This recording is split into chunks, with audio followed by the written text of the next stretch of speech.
ഓരോ ചോദ്യത്തിനും ഉത്തരത്തിനുള്ള 4 ഓപ്ഷൻസ് കൊടുത്തിട്ടുണ്ടാവും. ദീപക് ഗോപി പ്രസൻസിൻ്റെ ഏറ്റവും പുതിയ അധ്യായത്തിലേക്ക് ഏവർക്കും സ്വാഗതം.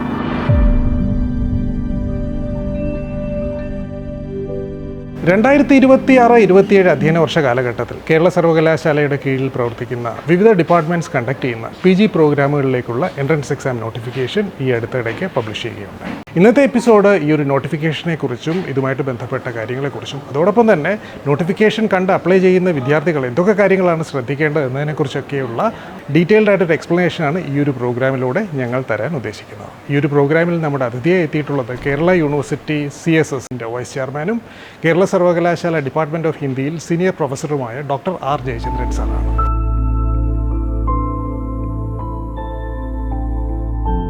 ഈ ഒരു നോട്ടിഫിക്കേഷനുമായിട്ട് ബന്ധപ്പെട്ട ഒരു ജനറൽ ഐഡിയ സാറിന് പ്രേക്ഷകർക്ക് കൊടുക്കാമോ? 26-27 വർഷത്തെ കേരള സർവകലാശാല പഠന വകുപ്പുകളിലേക്കുള്ള പ്രവേശന പരീക്ഷാ വിജ്ഞാപനമാണ് ഇപ്പോൾ പുറപ്പെടുവിച്ചിരിക്കുന്നത്. അതിൽ 43 പഠന വകുപ്പുകളാണ് കേരള സർവകലാശാലയിലുള്ളത്. ഈ 43 പഠന വകുപ്പുകളിലേക്കുള്ള MA, MSc, MCom, MEd, master of library information science, LLM തുടങ്ങിയ പ്രോഗ്രാമുകളിലേക്കാണ് നമ്മളിപ്പോൾ വിജ്ഞാപനം പുറപ്പെടുവിച്ചിരിക്കുന്നത്. ഈ വിജ്ഞാപനം മൂലമുള്ള അപേക്ഷ സമർപ്പിക്കേണ്ടത് ഓൺലൈനായാണ്. ഓൺലൈനിലുള്ള ലിങ്ക് വിജ്ഞാപനത്തിനോടൊപ്പം കുട്ടികൾക്ക് കാണാവുന്നതാണ്. എക്സാമിനേഷനുമായിട്ട് ബന്ധപ്പെട്ട ഇമ്പോർട്ടൻറ്റ് ഡേറ്റ്സ് ഏതൊക്കെയാണ് സർ? പ്രവേശന പരീക്ഷയ്ക്ക് അപേക്ഷിക്കാനുള്ള അവസാന തീയതി 30/4/2026 ആണ്. പരീക്ഷ തീയതികൾ 18 മെയ് മുതൽ 24 മെയ് വരെയാണ്. അതിലെന്തെങ്കിലും മാറ്റമുണ്ടെങ്കിൽ ഓൺലൈൻ വഴി തന്നെ ഇൻഫർമേഷൻ കുട്ടികൾക്ക് ലഭ്യമാകുന്നതാണ്. അതുപോലെ തന്നെ കേരള സർവകലാശാലയുടെ വെബ്സൈറ്റിലും പത്രമാധ്യമങ്ങളിലൂടെയും കുട്ടികളെ അറിയിക്കുന്നതായിരിക്കും. ഇനി അറിയാനുള്ളത് എക്സാമിനേഷൻ സെൻറ്റേഴ്സിനെ കുറിച്ചാണ്. എക്സാമിനേഷൻ സെൻറ്റേഴ്സ് എവിടെയൊക്കെയുണ്ട്? ഈ വർഷം പ്രവേശന പരീക്ഷ സെൻറ്ററുകൾ തിരുവനന്തപുരം, കൊല്ലം, ആലപ്പുഴ, എറണാകുളം, കോട്ടയം, തൃശ്ശൂർ, കോഴിക്കോട്, കണ്ണൂർ എന്നിവിടങ്ങളിലാണ് ഉണ്ടാവുക. മുൻ വർഷങ്ങളിൽ കേരളത്തിന് പുറത്തും സെൻറ്ററുകൾ ഉണ്ടായിരുന്നു. ഈ വർഷം കേരളത്തിന് പുറത്തൊരു സെൻറ്ററുകളും ഉണ്ടായിരിക്കുന്നതല്ല. മുൻ വർഷങ്ങളെ പോലെ ഈ വർഷവും ഓൺലൈൻ രജിസ്ട്രേഷൻ തന്നെയാണല്ലോ. രജിസ്ട്രേഷൻ ചെയ്യേണ്ട രീതി എങ്ങനെയാണ്? അതിൻ്റെ ഫീസ് എത്രയാണ്?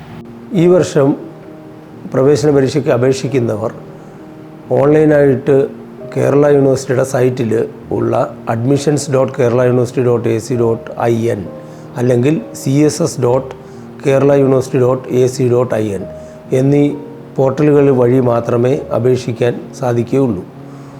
അതുപോലെ പ്രവേശന പരീക്ഷാ ഫീസ് ഓൺലൈനായി മാത്രമേ സമർപ്പിക്കാൻ സാധിക്കുകയുള്ളൂ. മറ്റൊരു തരത്തിലും DDO മറ്റൊരു ഫോമിലും പ്രവേശന പരീക്ഷാ ഫീസ് കൊടുക്കാൻ പറ്റുന്നതല്ല. അതുപോലെ പ്രവേശന പരീക്ഷാ ഫീസ് 1500 രൂപ ജനറൽ കാൻഡിഡേറ്റ്സിനും 750 രൂപ SC/ST കാൻഡിഡേറ്റ്സിനുമാണ് നിജപ്പെടുത്തിയിട്ടുള്ളത്. ഒരു കുട്ടിക്ക് അല്ലെങ്കിൽ ഒരു വിദ്യാർത്ഥിക്ക് 5 പ്രോഗ്രാം വരെ അപേക്ഷിക്കാം. ഒരു പ്രോഗ്രാമിന് അഡീഷണലായിട്ട് 105 രൂപ ജനറൽ കാറ്റഗറിക്കാർ സമർപ്പിക്കേണ്ടതുണ്ട്. അതുപോലെ SC/ST വിഭാഗത്തിൽപ്പെടുന്ന കുട്ടികൾ 55 രൂപ അഡീഷണലായിട്ട് സമർപ്പിക്കേണ്ടതുണ്ട്. എൻട്രൻസ് എക്സാമിൻ്റെ ശൈലിയും മാർക്കിടുന്ന രീതിയും എങ്ങനെയാണ്? 2026-27 പ്രവേശന പരീക്ഷ 2 മണിക്കൂർ ദൈർഘ്യമുള്ളതാണ്. അതിൽ 100 മാർക്കിൻ്റെ മൾട്ടിപ്പിൾ ചോയ്സ് ക്വസ്റ്റ്യനാണ് ഉണ്ടാവുക. ഒരു ശരി ഉത്തരത്തിന് 1 മാർക്കും ഒരു തെറ്റുത്തരത്തിന് 0.25 നെഗറ്റീവ് മാർക്കും ഉണ്ടായിരിക്കുന്നതാണ്. അതിനെക്കുറിച്ച് വിശദമായി മനസ്സിലാക്കാൻ OMR ബേസ്ഡ് പരീക്ഷയാണ്. അതിനെക്കുറിച്ച് വിശദമായി മനസ്സിലാക്കാൻ ഇനി നിങ്ങൾ കാണാൻ പോകുന്ന വീഡിയോയിൽ വിശദമായിട്ടുള്ള പരീക്ഷാ രീതികൾ അറിയിക്കുന്നതാണ്. ഇതാണ് ഈ വർഷത്തെ കേരള യൂണിവേഴ്സിറ്റി ടീച്ചിങ് ഡിപ്പാർട്ട്മെൻറ്റ്സിലെ എൻട്രൻസ് എക്സാമിൻ്റെ OMR ആൻസർ ഷീറ്റിൻ്റെ മാതൃക.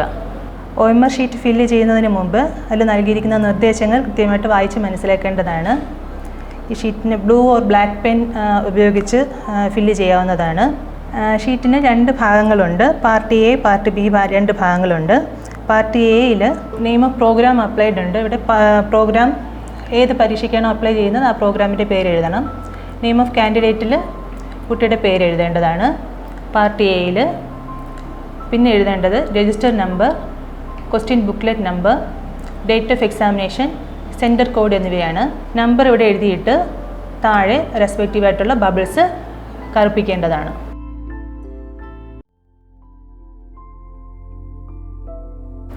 രജിസ്റ്റർ നമ്പർ ഹോൾ ടിക്കറ്റിലുണ്ടാവും, സെൻറ്റർ കോഡും ഹോൾ ടിക്കറ്റിലുണ്ടാവും. ക്വസ്റ്റ്യൻ ബുക്ക്ലെറ്റ് നമ്പർ തന്നിരിക്കുന്ന ബുക്ക്ലെറ്റ് നോക്കി ഫില്ല് ചെയ്യാവുന്നതാണ്. പാർട്ട് ബിയിൽ ഉത്തരങ്ങൾ ബബിൾ ചെയ്യേണ്ടതാണ്. ഓരോ ചോദ്യത്തിനും ഉത്തരത്തിനുള്ള 4 ഓപ്ഷൻസ് കൊടുത്തിട്ടുണ്ടാവും. കൃത്യമായ ഉത്തരമുള്ള ബബിള് OMR ഷീറ്റിൽ നോക്കിയിട്ട് അത് പൂരിപ്പിച്ചാൽ മതിയായിരിക്കും. ഒരു ചോദ്യത്തിന് ഒന്നിലധികം ഉത്തരങ്ങൾ ബബിൾ ചെയ്യാൻ പാടുള്ളതല്ല. ഓരോ ശരി ഉത്തരത്തിനും 1 മാർക്കും ഒരു തെറ്റുത്തരത്തിന് 0.25 നെഗറ്റീവ് മാർക്കും ഉണ്ടായിരിക്കുന്നതാണ്. പരീക്ഷ പൂർത്തീകരിച്ചതിന് ശേഷം ആൻസർ ഷീറ്റ് ഇൻവിജിലേറ്ററിനെ കൈമാറുന്നതിന് മുന്നേ കാൻഡിഡേറ്റ് സിഗ്നേച്ചർ ഇടേണ്ടതാണ്.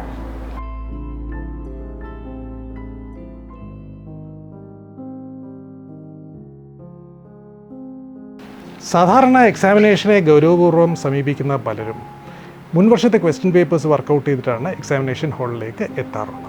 ഇങ്ങനെ മുൻവർഷത്തെ ക്വസ്റ്റ്യൻ പേപ്പേഴ്സ് വർക്കൗട്ട് ചെയ്യാൻ വേണ്ടി ആഗ്രഹിക്കുന്നവർക്ക് മുൻവർഷത്തെ ക്വസ്റ്റ്യൻ പേപ്പേഴ്സ് എവിടെ നിന്ന് ലഭിക്കും? മുൻവർഷത്തെ പ്രവേശന പരീക്ഷയുടെ ക്വസ്റ്റ്യൻ പേപ്പറുകൾ css.keralauniversity.ac.in എന്ന പോർട്ടലിൽ ക്വസ്റ്റ്യൻ പേപ്പർ എന്ന് പറഞ്ഞ ഒരു ഐക്കണുണ്ട്, അതിൽ ഡൗൺലോഡ് ചെയ്യാവുന്നതാണ്.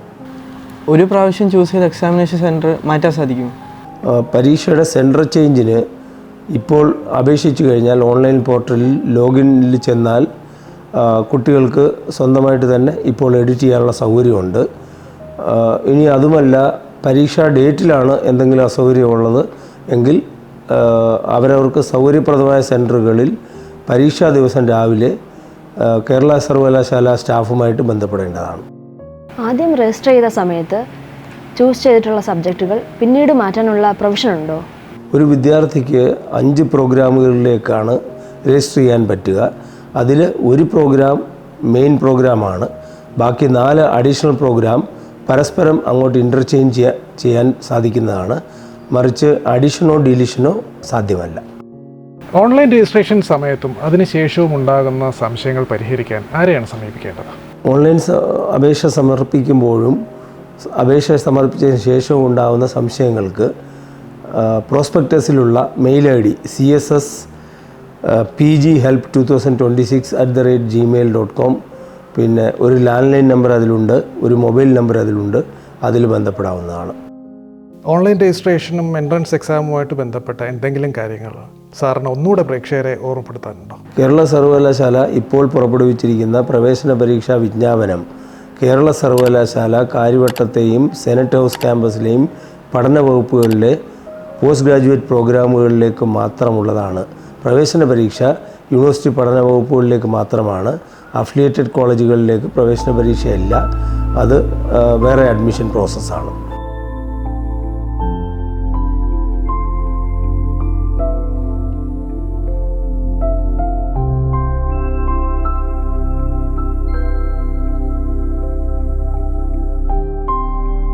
ഇന്നത്തെ എപ്പിസോഡ് ഇവിടെ അവസാനിക്കുന്നു. ഇനി അടുത്ത എപ്പിസോഡിൽ വീണ്ടും കാണാം. ബൈ.